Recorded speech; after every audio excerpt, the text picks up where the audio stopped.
Hello, my dear friend. Today I am here with another important topic, that is why analysis. I believe that most of you have already heard about why analysis. Today I will be discussing the quality tool in detail. Why analysis, what is the use of the why analysis, and how it helps us in the problem solving. So it is an important quality improvement tool use to identify problem in the processes. इसको कहाँ पे use किया जाता है? To find the problem in the processes, कि हमारी processes में क्या क्या प्रॉब्लम है. Helps to understand the causes of the failure, कि क्या कॉज रहा जिसकी वजह से यहाँ पे हम प्रॉपर वे में पेशेंट को ट्रीटमेंट प्रोवाइड नहीं कर सके. Guide systematic improvement. This Y analysis guide us about the systematic analysis, support evidence-based decision making and used in healthcare industry and education. So now question arise, what is why analysis and how we it has used. So it is a root cause analysis method. Why is a quality tool और इसको हम कहाँ use करते हैं कि root cause analysis method involve repeatedly asking why. हम बार बार why ask करेंगे, किससे? अपने आप से, क्योंकि हम किसी प्रॉब्लम के रूट को आइडेंटिफाई कर रहे हैं. एक्सप्लोर कॉज इफेक्ट रिलेशनशिप को एक्सप्लोर करने की कोशिश करेंगे. Moves from symptoms to real cause, prevent reoccurring problem. So what is the purpose of the why analysis? So first purpose is to identify the root cause of the problem. कि what is the actual root cause of the problem? It helps us to avoid temporary fixes and it also helps us to improve systematic performance. किस तरह से हमने अपने health and wellness centre पे अपनी self performance को improve करना है, अपने स्टाफ की परफॉर्मेंस को इम्प्रूव करना है. It also reduce error and waste, support long-term solution. So now let us discuss the basic principle of why analysis. Basic principle is every problem has a cause. कोई भी problem है उसका cause होता है. Each cause has the another underlying cause. अब एक जो हमारे पास कॉज है उस कॉज का क्या है? अनदर अंडरलाइन कॉज है. इस कॉज का क्या है? हमारे पास अनदर कॉज है. इस कॉज के पीछे हमारे पास अनदर कॉज है. उनको हमने आइडेंटिफाई करना है. Repeated questioning reveals root causes. अब हम बार बार क्वेश्चन जब पूछेंगे उससे हमें क्या लगेगा कि रूट कॉज क्या था, इस कॉज का रूट कॉज क्या था. Fixing root causes prevent reoccurrence. So how many times we have used why. The next questions that how many times we used why. Commonly 5 levels of the why, but sometimes we can use it in a fewer or more. Stop when controllable root cause is found. हम why analysis को कब stop करेंगे? जब हम उसका जो controllable root cause है उसको आइडेंटिफाई कर लेंगे, उसके बाद हम why एनालिसिस नहीं करेंगे. Focus on the system. हम सिस्टम के ऊपर फोकस करेंगे, not to blaming to the each other. एक दूसरों को हम ब्लेम नहीं करेंगे. So there are some steps of the why analysis. First one is define the problem clearly. What is the problem? हम प्रॉब्लम को डिफाइन करेंगे. नेक्स्ट स्टेप क्या रहेगा? why the problem occurred. क्यों प्रॉब्लम हुई. हम अपने आंसर को रिकॉर्ड करेंगे. Ask why again for that answer. फिर से why से पूछेंगे कि ऐसा क्यों है. Continue until. कब तक? जब तक रूट कॉज हमने आइडेंटिफाई नहीं किया. डेवलप करेक्टिव एक्शन प्लान हमने उसके लिए प्रिपेयर कर लिया. So there are some important rule of why analysis. Use facts not assumptions. क्या यूज करना है आपने? Fact not assumptions. Involve knowledgeable team member. Be specific and logical. Avoid blaming individuals. Verify root causes with evidence. इसके advantages क्या हैं? Simple and easy to use है, आप कभी भी इसको अपने हेल्थ एंड वेलनेस सेंटर में as a quality tool use कर सकते हैं।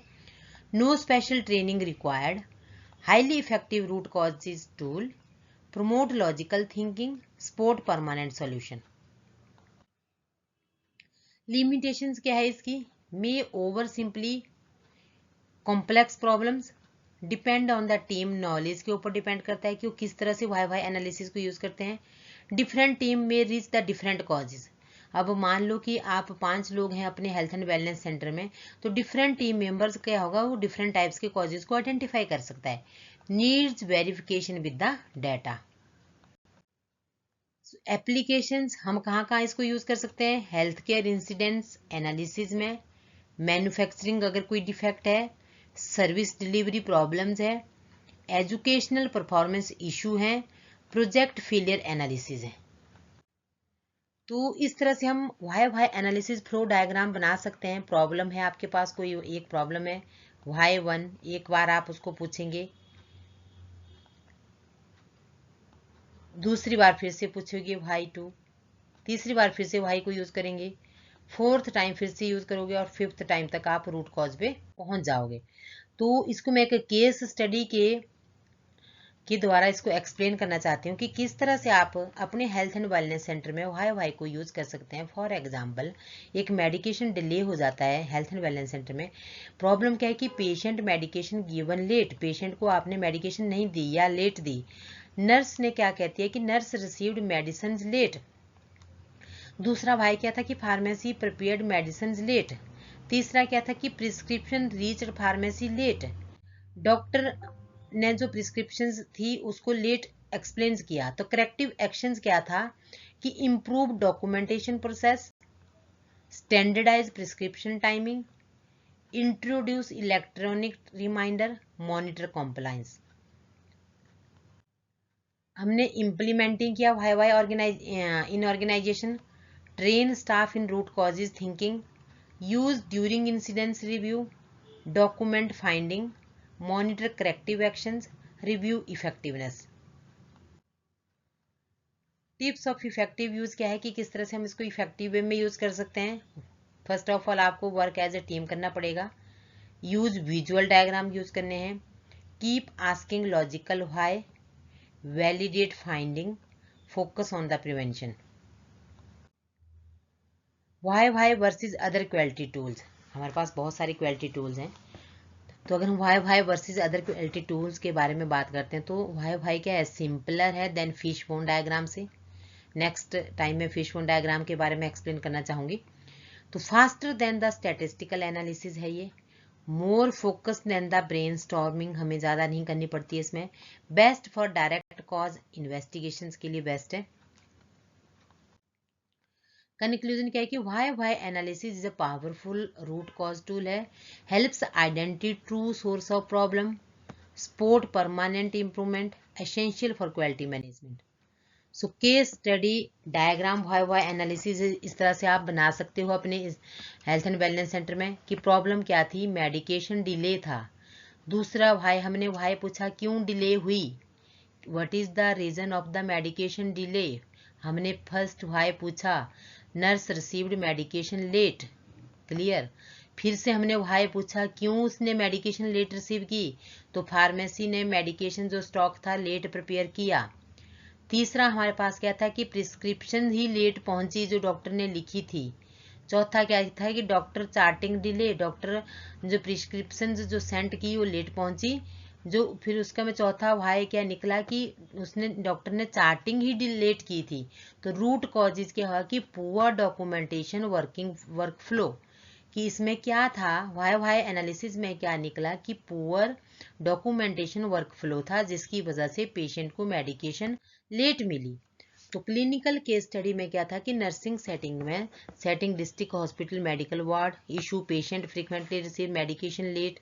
इम्पैक्ट क्या था कि अगर मेडिकेशन लेट रिसीव कर रहे हैं तो डिले इन द ट्रीटमेंट हो रहा है, पेशेंट को डिससेटिस्फेक्शन हो रही है, इंक्रीज नर्सिंग वर्कलोड बढ़ रहा है, risk to the patient safety भी इंक्रीज हो रहा है।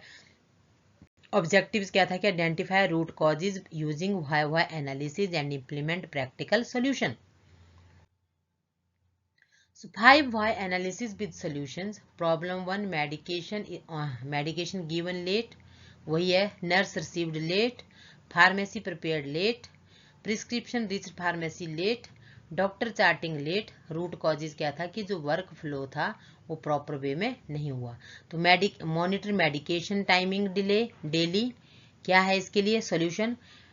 मेडिसिन डिलीवरी शेड्यूल बनाना है, प्रायोरिटी वार्ड प्रिस्क्रिप्शन के ऊपर फोकस करना है, send prescription medical immediately after routines, standard time for the documentation or implementation structure, documentations and protocol. So implementation plan for the ward staff क्या है कि standard medication charting time after round, standard time हमने set करना होता है. immediate prescription transfer to the pharmacy priority inpatient medication, fixed medicine distribution schedule, nurses verify medication arrival checklist, daily monitoring by the ward in charge. So monitoring and evaluation में क्या आएगा कि percentage of the medicine delivery on time. हमने Y analysis को use किया तो उससे क्या हुआ कि जो हमारी परसेंटेज है मेडिकेशंस की वो सारी ऑन टाइम हो गई. Average medication delay time reduce हो गया. पेशेंट सेटिस्फेक्शन स्कोर इंप्रूव हो गया.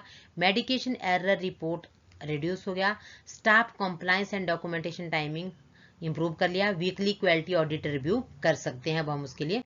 तो एक्सपेक्टेड क्वालिटी आउटकम्स क्या थे कि timely medication administration, improved patient safety, reduced nursing stress, better inter departmental coordination develop हो गया, standardised hospital work flow, sustainable quality improvement.